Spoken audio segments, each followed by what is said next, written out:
Saat ku berjalan bersamamu, takkan ku ragu. Ku memandang kepadamu.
Banyak banget lagi musuh depan gue.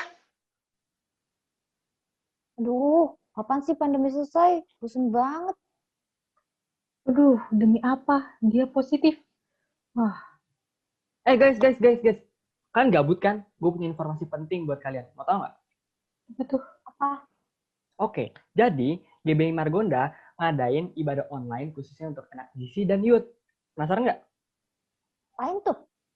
Nah, jadi di ibadah online ini, kita akan memuji dan menyembah Tuhan bareng-bareng. Kita juga akan mendengarkan firman Tuhan dari pengkhotbah yang keren-keren banget pastinya.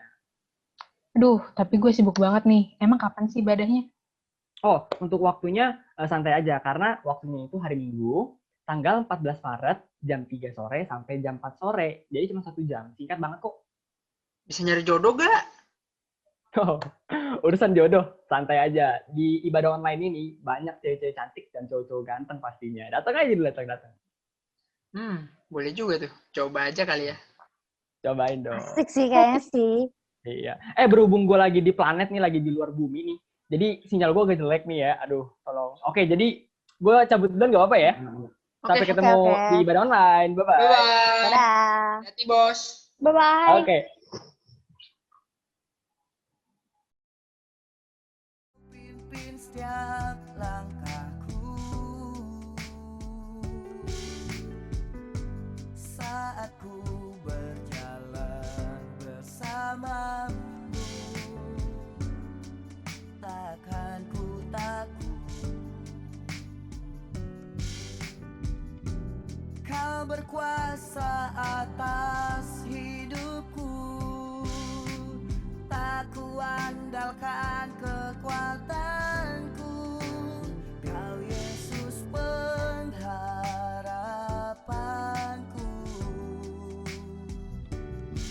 Ku tak pernah takut, sebab janjimu pasti nyata dalam hidupku. Engkau Yesus selalu denganku, yang memperhatikanku.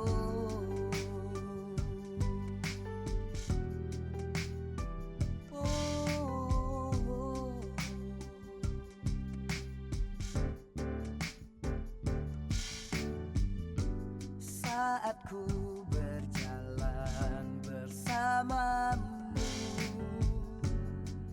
takkan ku ragu. memandang kepadamu. Shalom, mari kita mendeklarasikan Pentakosta ketiga supaya kita memahami dan mengalaminya. Pentakosta ketiga adalah pencurahan Roh Kudus yang dahsyat di zaman now melebihi yang terjadi di Azusa Street. Pentakosta ketiga akan mengakibatkan penuaian jiwa yang terbesar dan yang terakhir sebelum Tuhan Yesus datang kembali. Pentakosta ketiga akan membangkitkan generasi Yeremia, yaitu anak-anak muda yang dipenuhi Roh Kudus, cinta mati-matian kepada Tuhan Yesus, tidak kompromi terhadap dosa, dan akan bergerak untuk memenangkan jiwa. Pentakosta ketiga lahir di Indonesia yang bergerak ke bangsa-bangsa. Gerakan ini dari timur ke barat dan akan kembali ke Yerusalem. Pentakosta ketiga akan memberikan kuasa untuk menyelesaikan amanat agung Tuhan Yesus, dan setelah itu Tuhan Yesus datang kembali. Mari kita membaca Mazmur 91 dan kita imani ayat-ayat ini terjadi dalam kehidupan kita. Orang yang duduk dalam lindungan yang maha tinggi dan bermalam dalam naungan yang maha kuasa akan berkata kepada Tuhan, tempat pelindunganku dan kubu pertahananku, Allahku yang kupercayai. Sungguh, dialah yang akan melepaskan engkau dari jerat penangkap burung, dari penyakit sampar yang busuk. Dengan kepaknya ia akan menudungi engkau, di bawah sayapnya engkau akan berlindung, kesetiaannya ialah perisai dan pagar tembok. Engkau tak usah takut terhadap kedahsyatan malam, terhadap panah yang terbang di waktu siang, terhadap penyakit sampar yang berjalan di dalam gelap, terhadap penyakit menular yang mengamuk di waktu petang. Walau 1.000 orang rebah di sisimu dan 10.000 di sebelah kananmu, tetapi itu tidak akan menimpamu.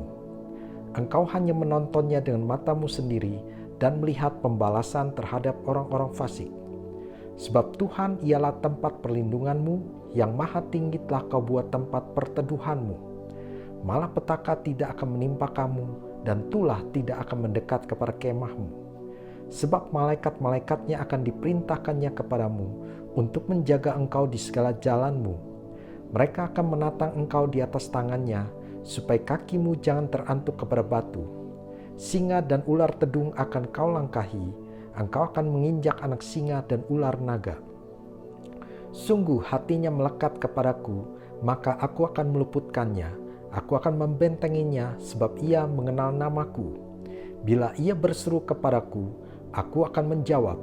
Aku akan menyertai dia dalam kesesakan, aku akan meluputkannya dan memuliakannya. Dengan panjang umur akan kukenyangkan dia, dan akan kuperlihatkan kepadanya keselamatan daripadaku. Amin. Puji nama Tuhan, Shalom Bapak Ibu Saudara yang dikasihi oleh Tuhan, dimanapun Bapak Ibu berada. Hari ini mari kita memuji Tuhan, menyembah Tuhan saudara. Mari siapkan hati kita memuji Tuhan, mari kita berdoa. Bapa kami di surga, kami bersyukur Tuhan Yesus buat anugerah-Mu, kasih setia-Mu dalam hidup kami. Kami ada hari ini oleh semua karena anugerah Tuhan. Terima kasih Tuhan. Hati kami, jiwa kami merindukan Engkau hari ini, saat ini. Dalam hadirat-Mu Tuhan kami tahu, kami percaya ada kemerdekaan, ada sukacita, ada kesembuhan. Dalam nama Tuhan Yesus kami siap memuji Tuhan. Haleluya. Amin.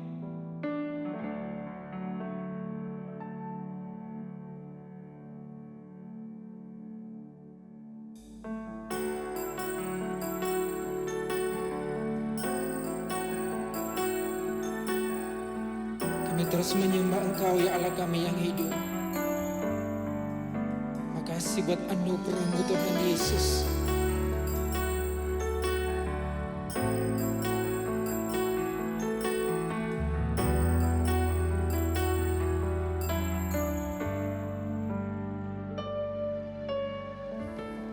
Bapakku datang menyembah-Mu di sini. Ku percayakan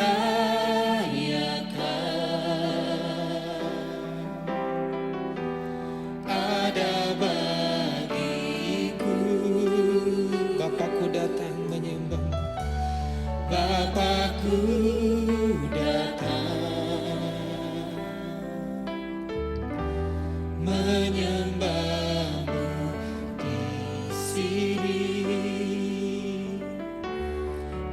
percayakan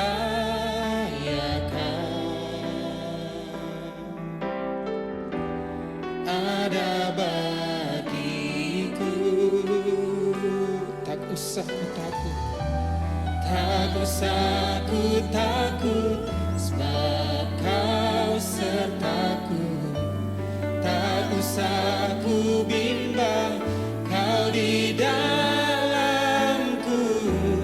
Tak usah ku cemas, kau penghiburku. Saat ku lemah, kau kuatku. Ku nyanyi haleluya,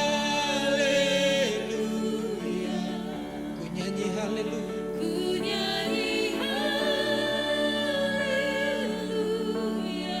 Makasih Tuhan, sungguh kau hebat, ajaib perkasa, perbuatanmu. Ku nyanyi haleluya, ku nyanyi haleluya, ku nyanyi haleluya.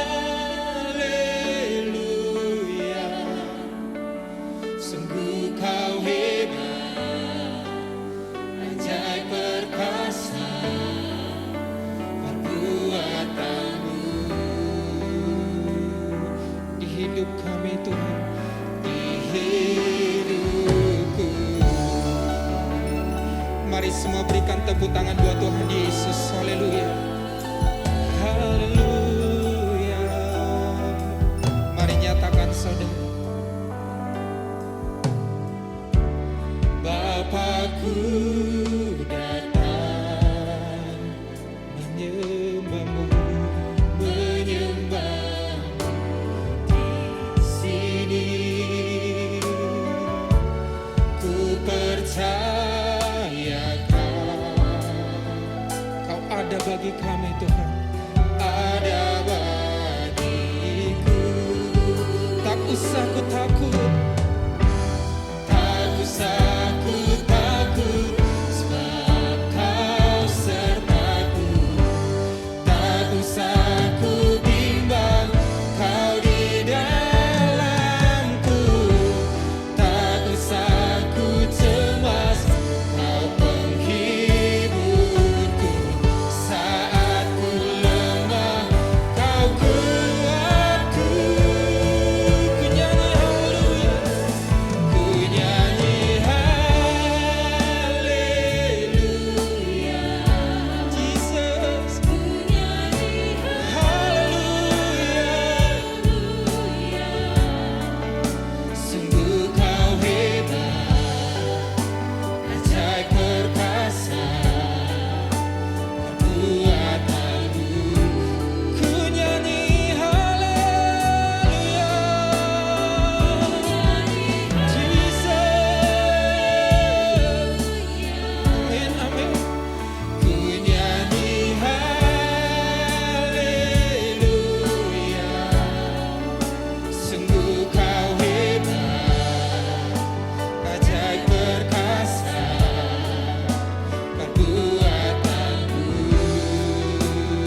Shandara labo.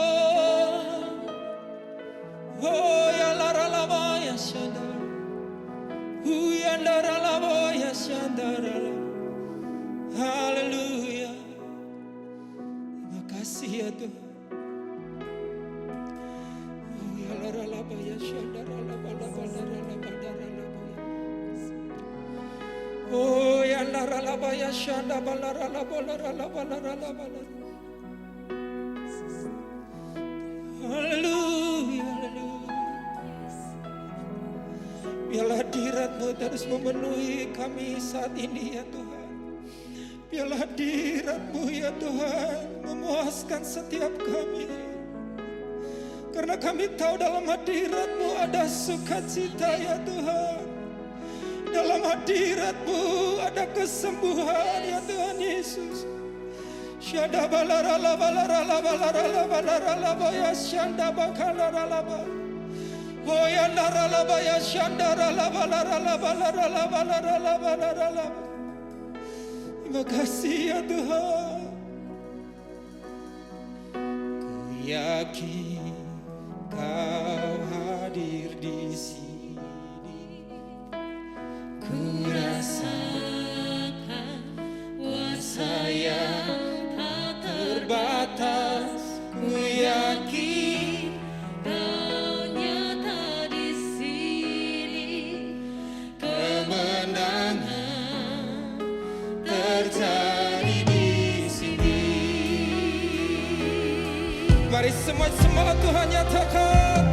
Ku yakin Kau hadir di sini. Amin, amin. Ku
segala pujian pengagungan hanya bagi Tuhan Yesus kekal sampai selama-lamanya. Dalam nama Yesus kami siap bersuka cita. Haleluya. Amin. Puji nama Tuhan saudara, saya percaya kita punya Allah yang dahsyat saudara. Pengharapan kita di dalam Tuhan, katakan haleluya. Mari semua bertepuk tangan buat Tuhan Yesus saudara.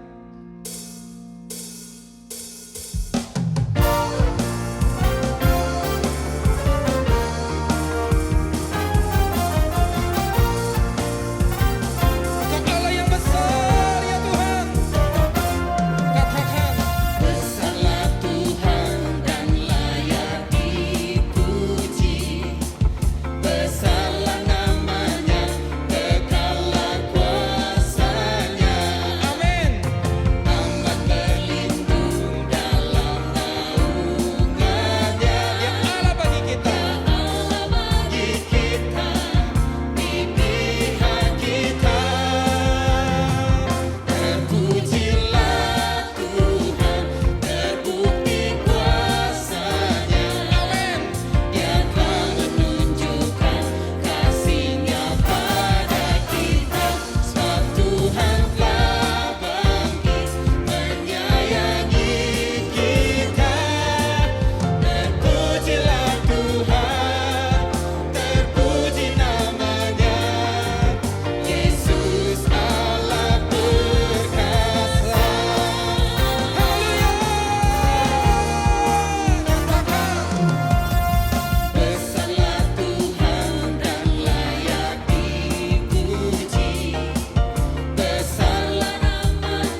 Shalom semuanya.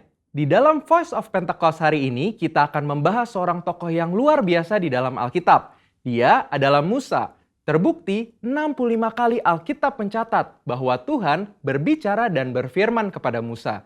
Dan tidak ada nabi lain di dalam Alkitab yang sama seperti Musa. Nah, bukankah sebagai seorang percaya kita rindu untuk terus intim dan dapat bercakap-cakap dengan Tuhan? Karena itu, mari kita sama-sama mempelajari beberapa kualitas dari seorang nabi yang sangat menginspirasi dari zaman ke zaman secara singkat. Yang pertama, Musa memilih hidup dalam kebenaran. Dalam Ibrani 11 ayat 24-26 dijelaskan, karena iman, maka Musa setelah dewasa menolak disebut anak putri Firaun.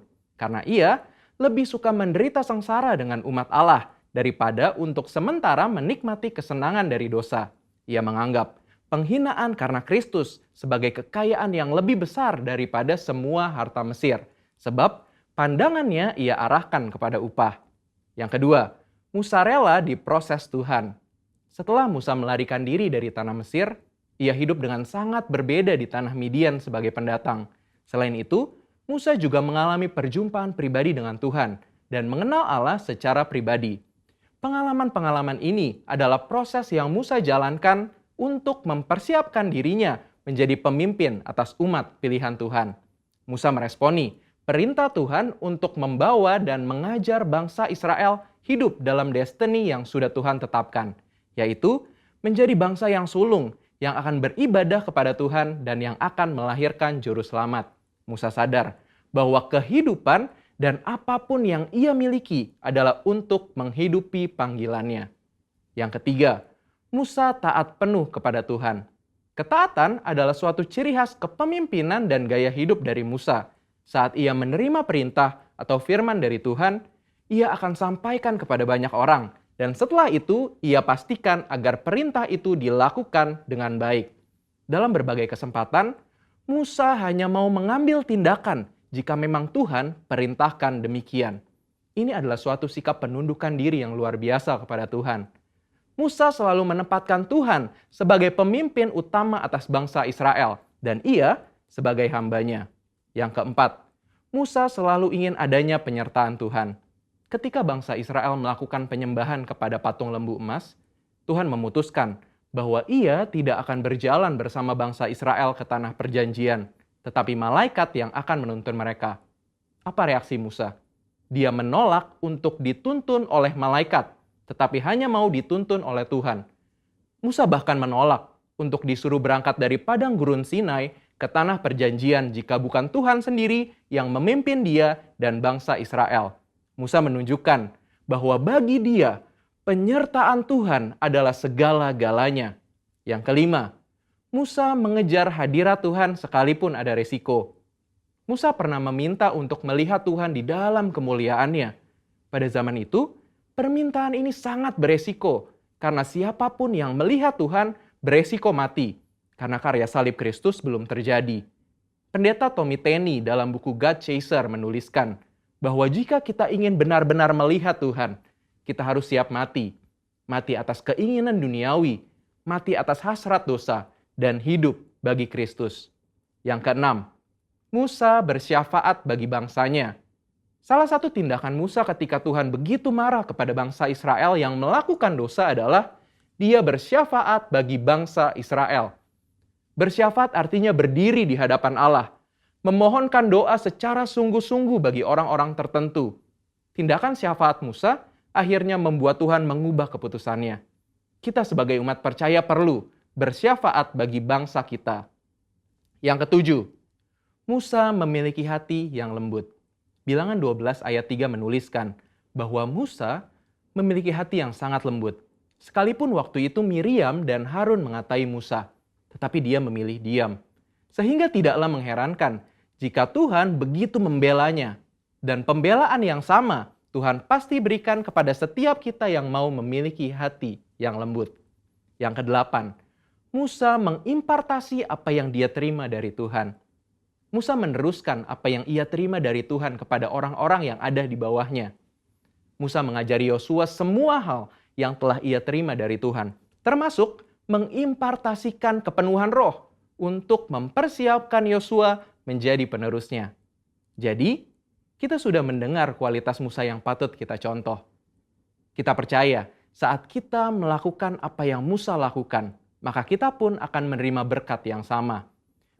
Biarlah di tahun integritas ini kita senantiasa selalu berusaha menjadi pribadi yang lebih baik. Saudara, untuk penjelasan lebih lengkapnya dari tim teologi kami, jangan lupa buka link yang ada di atas atau scan QR Code yang tersedia. Salam integritas, Tuhan Yesus memberkati.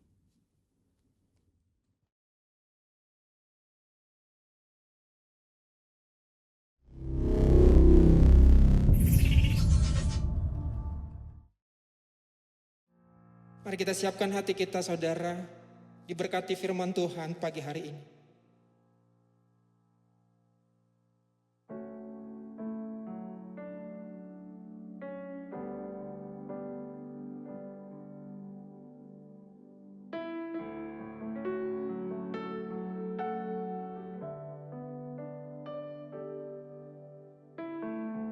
Musim akan selalu berganti, kasih Tuhan tetap abadi, tak akan berubah sampai selamanya. Ku tetap percaya, ku yakin Tuhan memberkati, ku yakin Tuhan melindungi. Burung di udara Tuhan pelihara, karena kasih-Nya. Tuhan selalu menolong kami. Tuhan selalu menolongku,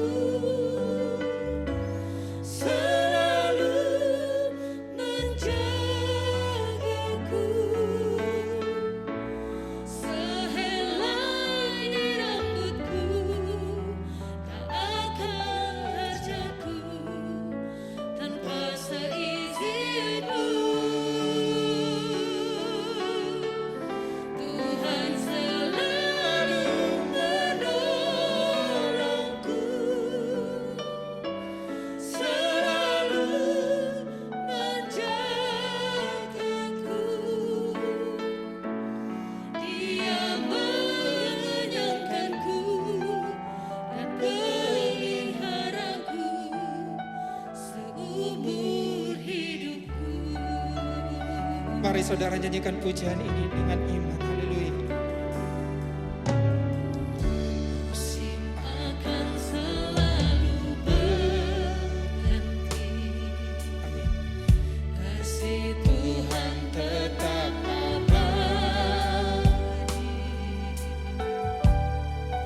tak akan berubah sampai selamanya. Ku tetap percaya, Kami yakin Tuhan memberkati. ku yakin Tuhan Memberkati. ku yakin Tuhan melindungi. Burung di udara Tuhan pelihara, karena kasih-Nya. Amin ya Tuhan. Tuhan selalu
mengenyangkan kami. Dia mengenyangkanku dan peliharaku seumur hidupku.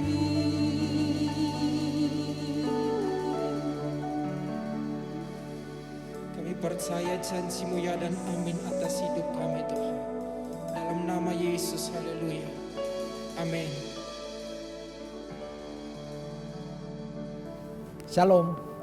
Kita sungguh bersyukur kepada Tuhan kita telah memasuki bulan Maret. Dan saya percaya saudara semua dalam pemeliharaan Tuhan yang begitu luar biasa. Semua dalam keadaan baik-baik karena Tuhan menyertai kita. Nah, di bulan Maret ini kita punya tema yang baru yaitu change, yaitu perubahan. Nah, kita sebagai anak-anak Tuhan harus senantiasa mengalami perubahan. Karena tujuan kekristenan adalah menjadi serupa dengan Yesus.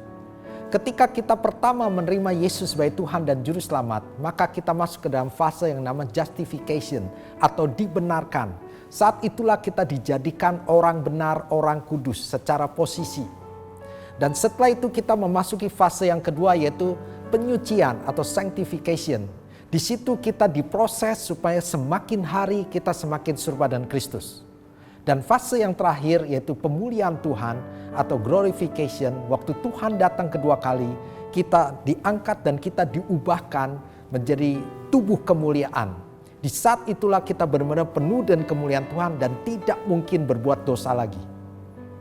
Jadi hari-hari ini kita ada di masa sanctification, yaitu penyucian.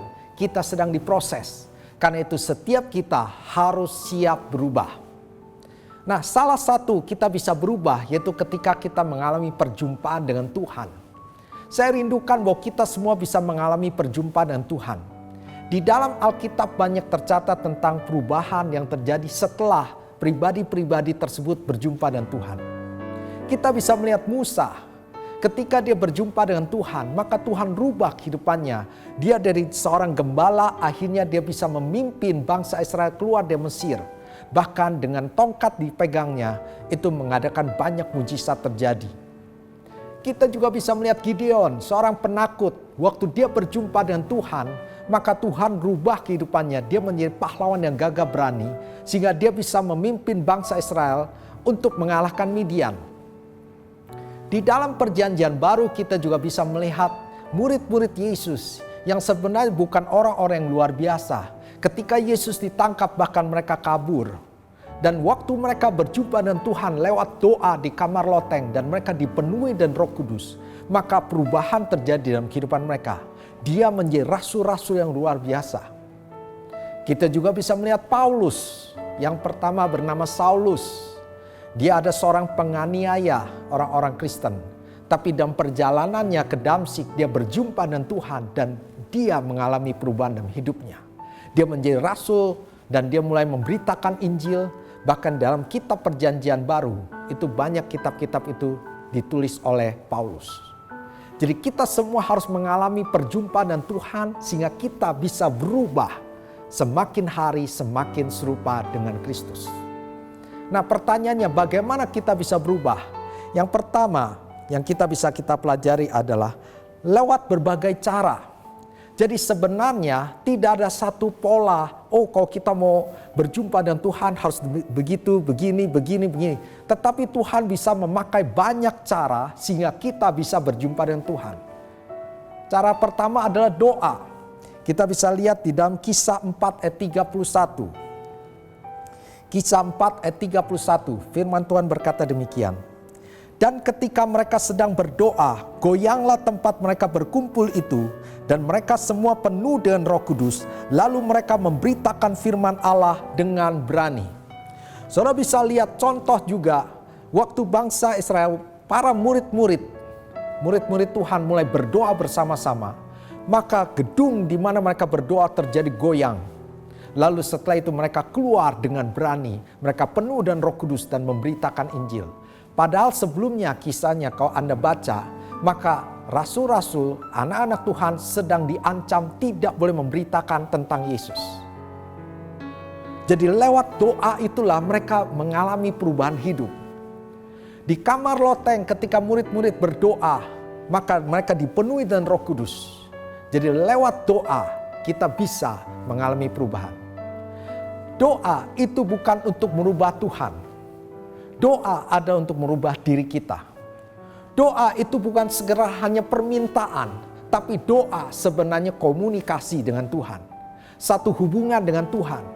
Karena itu doa, jangan hanya berpikir saya berdoa untuk minta ini, minta itu, minta ini. Tapi sebenarnya doa, kita bisa menaikkan satu pujian penyembahan bagi Tuhan. Ketika dalam hadirat Tuhan itulah kita bisa berubah. Cara kedua bisa lewat firman Tuhan.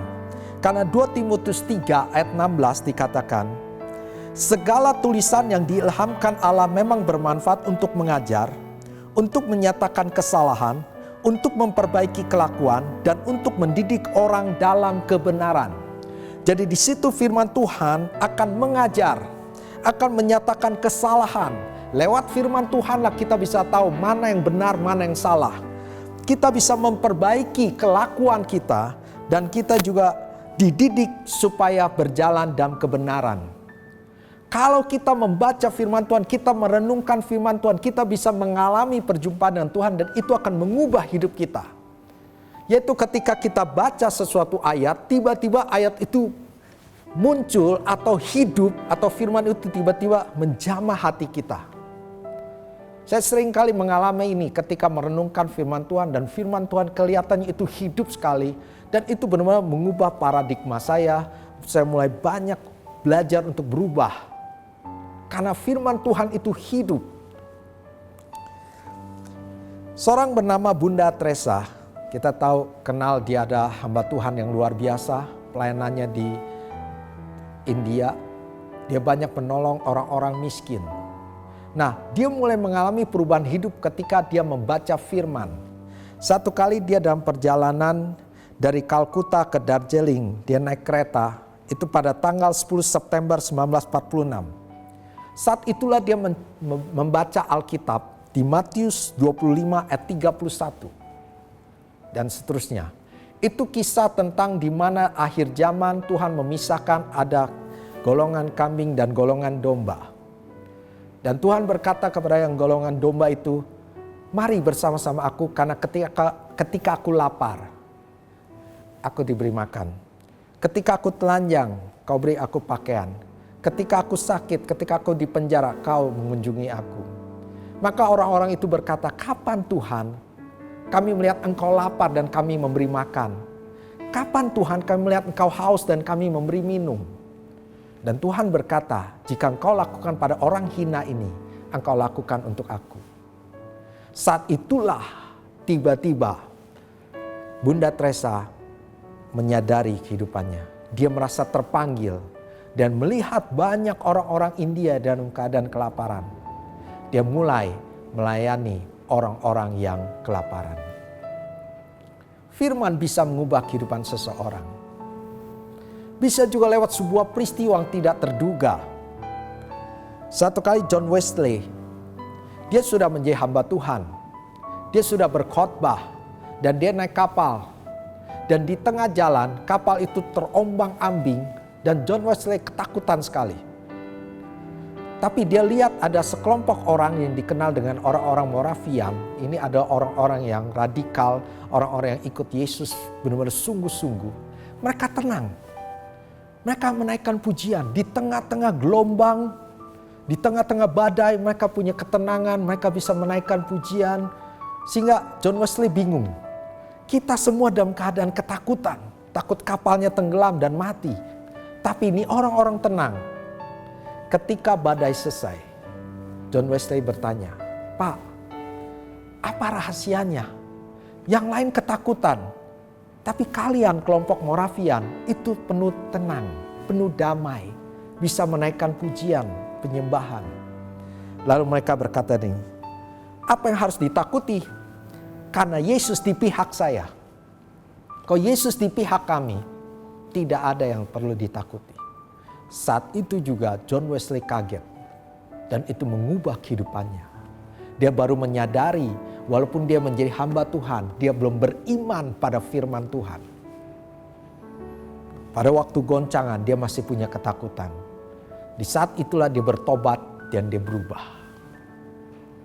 Dia lewat sebuah peristiwa bisa mengubah kehidupan seseorang. Lewat doa seseorang kepada orang lain, itu juga bisa membuat perubahan. Seorang bernama Hudson Taylor, dia adalah hamba Tuhan yang luar biasa yang dipakai Tuhan ke daerah China. Tapi Hudson Taylor dulu bukan orang percaya. Dia tidak percaya Yesus, walaupun keluarganya ada keluarga Kristen. Tapi dia meragukan tentang Yesus. Dan satu kali ketika dia masuk ke ruang kerja papanya, dia melihat ada sebuah traktat, ada buku tentang kekristenan. Dia udah tahu, dia lihat kalau traktat ujung-ujungnya ngajak orang terima Yesus. Saya tidak akan tergoda untuk terima Yesus, tapi saya hanya tertarik, sepertinya itu traktat menarik saja untuk dibaca. Saya akan baca, tapi saya sudah yakin saya tidak akan terima Yesus. Dia mulai membaca traktat tersebut. Di saat itulah dia mengalami perjumpaan dengan Tuhan. Lewat isi dari traktat itu dia dijamah oleh Tuhan dan dia bertobat. Dia memberikan hidupnya kepada Tuhan, menerima Yesus sebagai Tuhan dan Juru Selamat. Dan saudara tahu setelah itu dia sempat menyembunyikan beberapa saat bahwa dia sudah jadi Kristen, tapi hanya dia beritahu kepada mamanya, dia beritahu pada saudarinya. Dan saudara tahu ternyata mamanya dan saudarinya setiap hari berdoa supaya Hudson Taylor menerima Yesus sebagai Tuhan dan Juru Selamat. Jadi lewat doa-doa orang tersebut, Hudson Taylor melihat traktat dan dia membaca, dia mengalami perjumpaan dengan Tuhan dan dia mengalami perubahan. Jadi kita bisa mengalami perjumpaan Tuhan dengan berbagai cara. Jangan pernah membatasi Tuhan. Jadi kita bisa ketika berdoa, kita membaca firman Tuhan, mungkin kita membaca buku, atau kita pun sedang ada sebuah peristiwa yang kita alami, kita bisa saja mengalami perjumpaan dengan Tuhan. Itu bagian pertama. Tapi yang kedua yang harus kita miliki yaitu haus akan Tuhan. Haus akan Tuhan. Matius 5 ayat 3 dan 6. Matius 5 ayat 3 dan 6. Firman Tuhan berkata demikian, berbahagialah orang yang miskin di hadapan Allah, karena merekalah yang empunya kerajaan sorga. Ayat 6, berbahagialah orang yang lapar dan haus akan kebenaran, karena mereka akan dipuaskan. Jadi orang yang lapar dan haus akan Tuhan yang akan berjumpa dengan Tuhan. Di ayat ketiga, berbahagialah orang yang miskin di hadapan Allah. Ini artinya orang yang tidak berdaya, orang yang sangat bergantung kepada Tuhan. Sama seperti orang yang sedang kelaparan, dia sangat membutuhkan makanan. Demikianlah ini tipenya. Orang yang miskin di hadapan Allah, ada orang yang berkata, tanpa Yesus saya tidak bisa apa-apa. Tanpa kehadiran Tuhan saya tidak bisa apa-apa. Saya sungguh membutuhkan hadirat Tuhan. Saya sungguh butuh tuntunan Tuhan. Saya sungguh butuh kuasa Tuhan. Saya sungguh membutuhkan Tuhan. Orang yang demikianlah akan mengalami perjumpaan dengan Tuhan. Orang yang lapar dan haus akan kebenaran itu yang dipuaskan. Kalau kita tidak punya rasa lapar dan haus, maka kita tidak akan menghargai makanan. Kalau kita dalam keadaan kenyang, makanan yang apapun yang ada di hadapan kita, kita tidak terlalu tertarik. Karena kita sudah kenyang. Tapi ketika kita lapar, makanan apapun juga pasti kita makan. Karena lapar dan haus.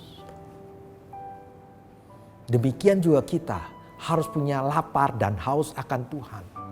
Ketika kita lapar dan haus akan Tuhan, kita akan mudah bertemu dengan Tuhan. Kita mudah sekali merasakan hadirat Tuhan.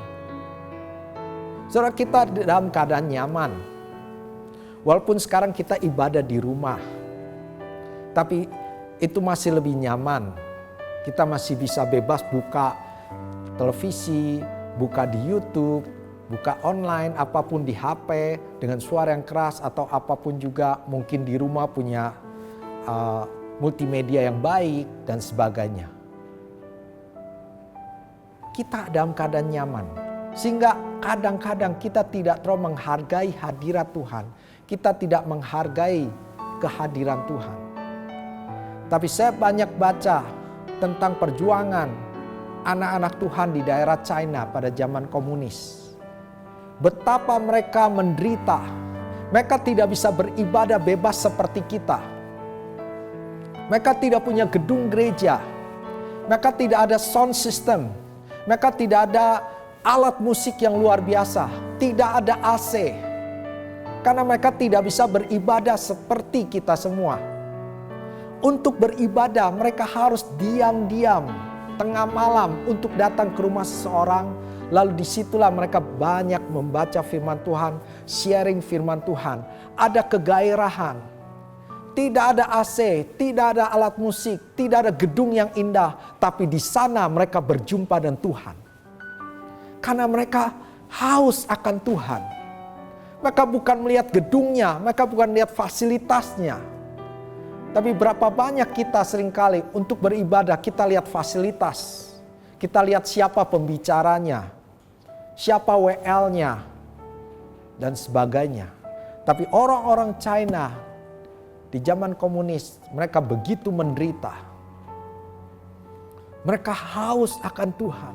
Mereka berani berjalan untuk ke tempat ibadah. Seringkali saya membaca juga ketika mereka mau dibaptis, mereka sengaja memilih ketika musim dingin. Di mana malam yang sangat dingin tidak ada seorang pun mau keluar. Saat itulah mereka diam-diam keluar. Dan di sungai-sungai yang dalam keadaan dingin, mereka dibaptis selam. Mereka sangat haus akan firman Tuhan. Bahkan mereka yang tertangkap, mereka dimasukkan dalam penjara. Asal mereka punya selembar saja Alkitab. Bukan satu Alkitab, tapi selembar saja. Itu menjadi satu harta yang begitu luar biasa. Dia baca terus.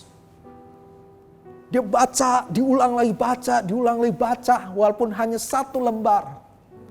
Tapi kita semua ini punya Alkitab.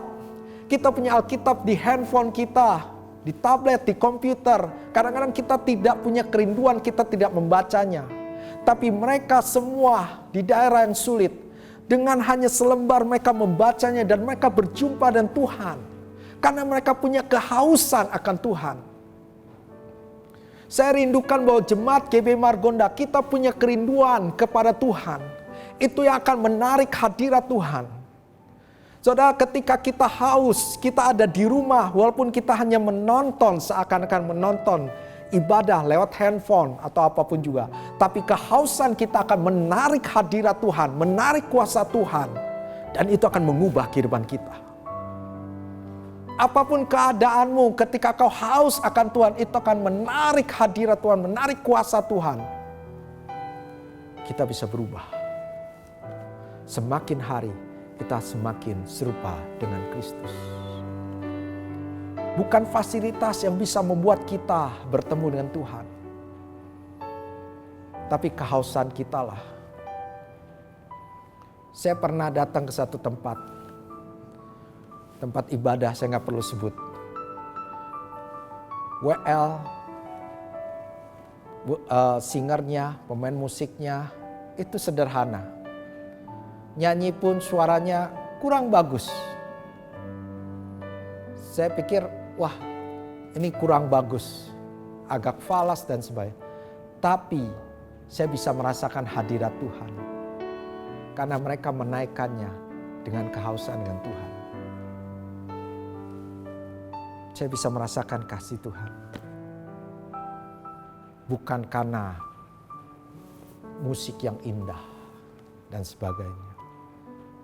Kehausan, penghormatan kita pada Tuhan, menghargai kehadiran Tuhan, itu akan membuat kita berjumpa dengan Tuhan dan kita mengalami perubahan. Hari ini kita belajar tentang perjumpaan dengan Tuhan. Ada banyak cara kita bisa berjumpa dengan Tuhan. Lewat doa, lewat pembacaan firman Tuhan, lewat peristiwa dan peristiwa, lewat buku yang kita baca atau apapun juga. Kita harus senantiasa terbuka atas zaman Tuhan. Tapi yang kedua yang penting, hauslah akan Tuhan. Hauslah setiap minggu Anda beribadah, ada rasakan hadirat Tuhan, ada mujizat Tuhan terjadi. Hauslah supaya ketika Anda selesai ibadah ada kekuatan yang baru. Hauslah akan Tuhan. Maka Alkitab berkata, berbahagialah orang yang lapar dan haus, karena mereka akan dipuaskan. Dan saya mau bilang pada saudara semua, selama kita haus, ada senantiasa sesuatu yang baru yang Tuhan berikan pada kita. Baru. Tuhan. Jadi kita perlu senantiasa haus akan Tuhan. Dua hal itu yang kita pelajari hari ini. Dan saya mengajak saudara semua agar kita senantiasa mengalami perjumpaan dengan Tuhan. Tuhan memberkati. Mari kita berdoa. Bapa di surga, kami mengucap syukur terima kasih buat firman-Mu. Kau kami memasuki bulan Maret dan kami punya tema, kami berubah. Biar kami semakin hari semakin serupa dengan Kristus. Dan kami rindukan kami senantiasa mengalami perjumpaan dengan Engkau. Dalam setiap pagi ketika kami berdoa, membaca firman-Mu ya Tuhan, kami berjumpa dengan Engkau sehingga kami diubahkan. Ajar kami supaya kami haus akan Engkau ya Tuhan. Haus akan hadirat-Mu ya Tuhan. Bukan karena situasi dan kondisi, tapi kami percaya Engkau tetap bisa hadir di dalam rumah kami, di dalam setiap kehidupan kami. Ajar kami senantiasa haus kepadamu ya Tuhan. Terpujilah namamu. Berkati setiap jemaat-Mu GB Margonda. Biar semakin hari mereka semakin serupa dengan Kristus. Terpujilah namamu. Di dalam nama Yesus kami mengucap syukur dan berdoa. Haleluya. Amin. Hari ini ada minggu pertama dan kita akan mengadakan perjamuan kudus. Mari kita mempersiapkan. Kalau Anda ada roti, Anda persiapkan roti. Kalau ada anggur, pakai anggur. Tapi kalau tidak ada, bisa dengan teh ataupun dengan sirup. Anda mempersiapkan. Dan kita juga akan melihat firman Tuhan. Setiap kali kita mengadakan perjamuan kudus, kita diingatkan tentang kasih Tuhan. Kita diingatkan tentang pengorbanan Yesus. Karena itu, setiap perjamuan kudus, renungkanlah Tuhan Yesus itu sangat baik. Dan ujilah diri kita, jika ada dosa, minta ampun kepada Tuhan. Biar kita masuk perjamuan kudus ini dengan penuh kekudusan. Sehingga kita menerima berkat lewat perjamuan kudus ini. Mari kita berdoa. Bapa, kami ucap syukur terima kasih bahwa setiap kali perjamuan kudus kami diingatkan tentang kasih-Mu, tentang pengorbanan-Mu di kayu salib. Ajar kami senantiasa merenungkan kebaikan-Mu dan menghargai pengorbanan-Mu. Ampunilah dosa kesalahan kami, kuduskan kami, layakkan kami dengan darah-Mu. Sehingga kami bisa masuk perjamuan kudus ini dan menerima berkat lewat perjamuan kudus ini. Sehingga yang lemah dikuatkan, yang sakit disembuhkan, yang punya masalah diberikan jalan keluar. Terima kasih Tuhan, layakkan kami semua. Di dalam nama Yesus kami mengucap syukur dan berdoa. Haleluya. Amin. Mari kita ambil roti kita.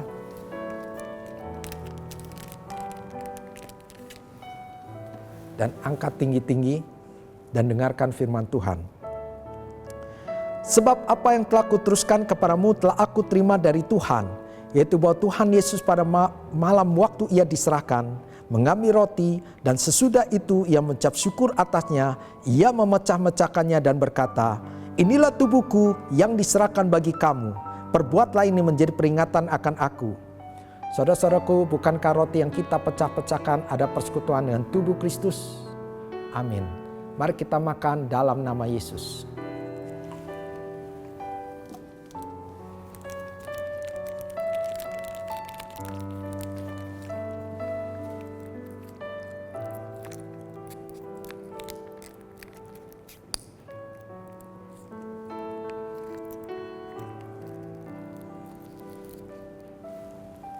Mari kita angkat cawan setinggi-tingginya dan dengarkan firman Tuhan. Demikian juga ia mengambil cawan sesudah makan lalu berkata, cawan ini ada perjanjian baru yang dimeteraikan oleh darahku. Perbuatlah ini setiap kali kamu meminumnya menjadi peringatan akan aku. Sebab setiap kali kamu makan roti ini dan minum cawan ini, kamu memberitakan kematian Tuhan sampai ia datang. Saudara-saudaraku, bukankah cawan pengucapan syukur yang atasnya kita ucapkan syukur ada persekutuan dengan darah Kristus? Amin. Mari kita minum dalam nama Yesus. Mari kita ucapkan syukur. Kami bersyukur Tuhan buat pengorbanan-Mu Tuhan. Terima kasih Yesus, haleluya. Terima kasih Yesus. Haleluya.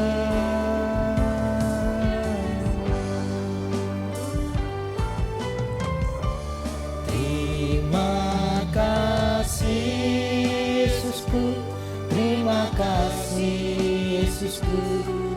Puji syukur hanya bagi Tuhanku. Terima kasih Yesusku. Terima kasih Yesusku. Puji syukur hanya bagi Tuhanku. Terima kasih Yesusku. Terima kasih Yesusku. Puji syukur hanya bagi Tuhanku. Terima kasih Yesusku. Terima kasih Yesusku. Puji syukur hanya bagi Tuhanku. Puji syukur hanya bagi Tuhanku. Puji syukur hanya bagi Tuhanku.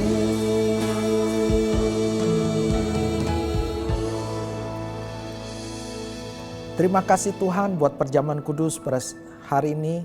Kami percaya kami telah bersekutu dengan tubuh dan darah-Mu, sehingga yang lemah sudah dikuatkan, yang sakit sudah disembuhkan, yang punya masalah telah diberikan jalan keluar. Dan kami percaya tahun 2021 ada tahun integritas. Semakin hari kami akan semakin serupa dengan Kristus. Terima kasih Tuhan. Mari kita angkat tangan kita.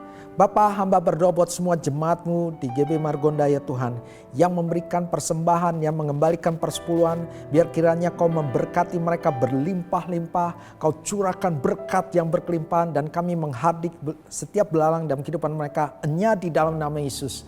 Kami berdoa buat semua jemaat GB Margonda. Kami memasuki bulan Maret dan kami nyatakan bulan Maret lebih baik daripada bulan Februari. Diberkatilah yang bekerja, diberkatilah yang usaha, diberkati yang sekolah, diberkati yang kuliah, diberkatilah apa saja yang mereka kerjakan, semuanya berhasil dan beruntung. Semakin hari mereka semakin serupa dengan Kristus. Ada perlindungan Tuhan, ada penyertaan Tuhan. Mereka akan naik bukannya turun, mereka jadi kepala bukan ekor. Kekuatan Tuhan, penyertaan Tuhan sempurna bagi setiap jemaat-Mu di GB Margonda. Terima kasih Tuhan, terpujilah nama-Mu, di dalam nama Yesus kami mengucap syukur dan berdoa. Haleluya. Mari kita angkat tangan terima berkat Tuhan. Berkat yang berlimpah-limpah, sukacita, damai sejahtera, kesehatan, kekuatan dari Allah Bapa di dalam kasih sayang Yesus Kristus, serta persekutuan, penghiburan, pertolongan dari Roh Kudus menyertai saudara semua mulai hari ini sampai kedatangan Tuhan kedua kalinya, menjemput kita di awan-awan permai bahkan sampai selama-lamanya. Mari percaya kita katakan amin. Selamat hari Minggu, Tuhan memberkati.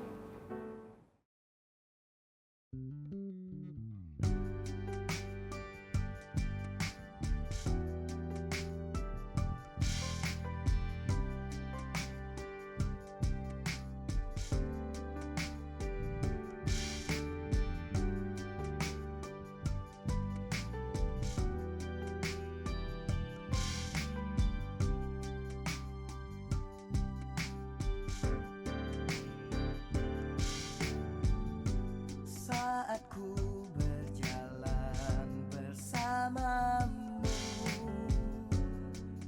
takkan ku ragu. Ku memandang kepadamu, Kau pimpin setiap langkahku. Saat ku bersamamu, takkan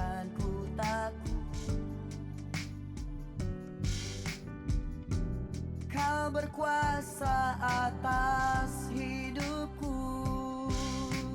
Tak kuandalkan kekuatanku, Kau Yesus pengharapanku.